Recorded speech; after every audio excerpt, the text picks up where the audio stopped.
On Bristol News, we will remember them. College Green artwork shows the huge cost of war as remembrance events take place across the city. And Mum's the word, why pregnant women should be booking in a flu jab. So join the conversation, use the hashtag Bristol News.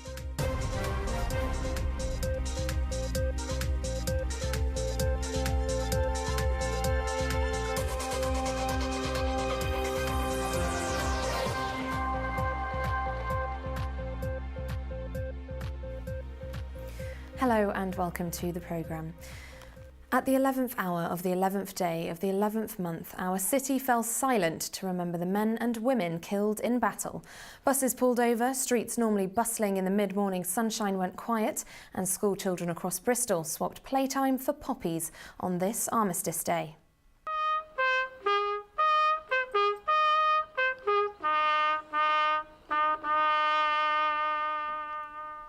At the Memorial Stadium in Horfield, players from Bristol Rovers and Bristol Rugby stood side by side to remember those who died in both World Wars and in other conflicts.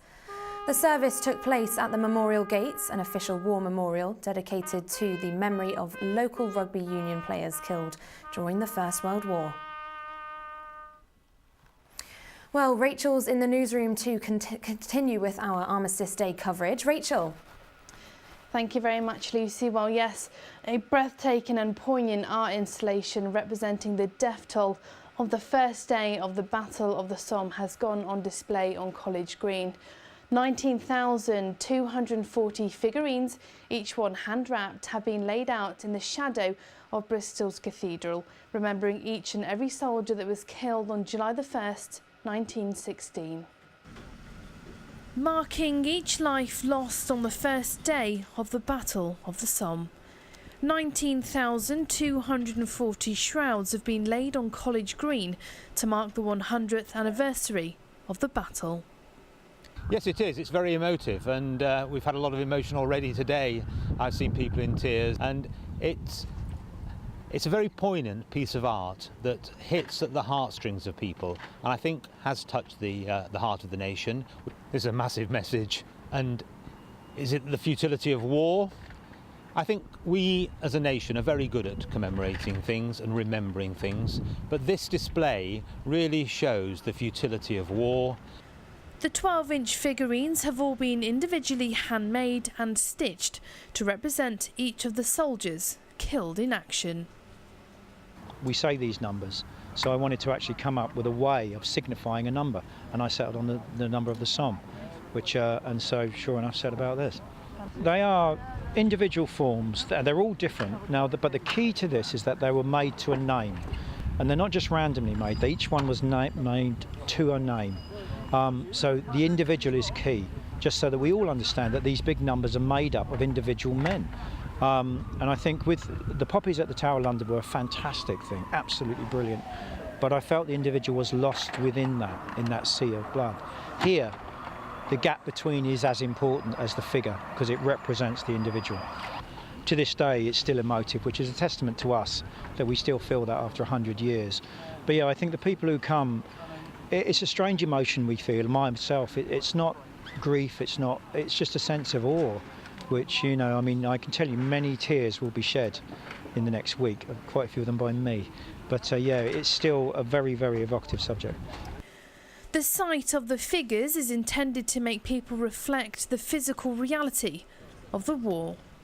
I think one of the things that's so beautiful about this spot is that it's a place of hustle and bustle. People are busy going around their day to day, and you can just see that people slowly stop and think, oh, what is that over there? And then they slowly come over and they realise what it is. Sometimes we get lost in the numbers. They're almost too big, and you see them as one big expanse. Whereas, as you say, this exhibition helps us to see the individual. And also because Rob, the artist who's put this together, he's held each figurine, he's shaped it. So each figurine is slightly different from the others. They are a group of individuals, they're not just uniform mass, which is really powerful.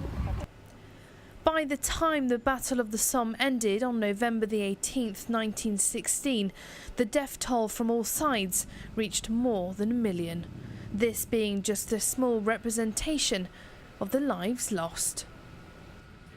Now, the poppies that we wear with pride are not only a symbol of remembrance, but they also help the living. The money we donate goes to the Royal British Legion, who spend over £1 million a week to support service people. When Stuart Harris was injured after an IED attack in Afghanistan, the Legion stepped in to help. I dread to think what would have happened. At the time, I was in a mental health unit, and my wife was at home alone with the wife, and it was the Christmas period, so we were really in a jam, if you like, and yeah, it was pretty bad time. They offered us a small holiday in Centre Parks, the kids and the wife and that lot, and it was really just what we needed at the time. I was diagnosed with something called post-traumatic stress disorder, and it just all brought us back together as a family. So I can never be more in debt to the Legion. It's the Royal British Legion is a necessity for serving and veterans, young and old. Just all I can say is, please, if you can, just throw some money in that tin, put the poppy on, and the poppy is such a massive symbol, not a political or religious symbol. It's just a symbol to show that you support the British Armed Forces, that they support all servicemen and veterans from every conflict that the country has ever been involved in. A Bristol soldier shot for desertion a century ago has been remembered at a service in St Philip's. Alfred Jeffries was killed on the battlefield during the Somme after being found guilty of desertion at a 1916 court-martial. Here's Yasmin's report from November the 1st. Alfred had joined up on the first day of the war broke out in August 1914, so one of the heroes that joined immediately. That he'd been to Belgium, in 1915, for most of 1915, been injured and hospitalised twice, and had been diagnosed with shell shock. So the story begins to pan out then of a guy who was very involved in numerous battles, had suffered the injuries for that, had suffered shell shock, and then he gets patched up and sent to the Somme in 1916. And at that point, my great-granddad has also joined up, and he's sent to the same place, so they're there together. There was probably a gas attack the day he went missing, and you think, well, he's probably disorientated, shell-shocked already from previous battles. Not surprising, he disappeared, ran away, however you want to term it. I think we all would have done, to be fair. A story of two Bristol brothers who fought in the Battle of the Somme, but who died in two very different ways. And it's difficult to do it without getting emotionally involved. You start reading about these people, and you begin to think, oh, actually, they are like me. I can see the family resemblance. The photograph of Alfred that's on here, I can see the family resemblance from other members of my family in it, and it's like, oh, it becomes real when you start to see that. These people did exist. You understand the relationship to them. Members of the public gathered in Dings Park in remembrance of the two men who had lived in the area around 100 years ago. Arthur Jeffries was killed in action in September. The month before, Arthur Jeffries was in a reserve trench, and he wandered away, deserted the line, boarded a train, was arrested for desertion and sent back, eventually court-martialed in October 1916. And on the 1st of November 1916, he was shot at dawn. One man out of thousands who were killed in the war doesn't seem very much, but it's very important that not only was it an injustice, but it was a direct result of the way the army operated at the time, that 300 odd men were shot in that way, and Alfred Jeffries was one of them. The story of a Bristol boy who was officially pardoned for desertion 10 years ago still lives on today. It's a really important story to find out about what happened locally in terms of the war, but particularly I think the men who were shot by the army. It's a fascinating story, but it's also one that tells us about the realities of war again. And it sort of comes alive, I think, when it's someone who is local. I think it's really important just to get a sense of history, but also I think the stories about what really happens in war are always relevant to the present day. And as Remembrance Day approaches, we can all look into history and see that soldiers past and present have a story to tell. I'm Yasmin for Made in Bristol TV. Soldiers who died in the First World War are being remembered in a new photographic exhibition.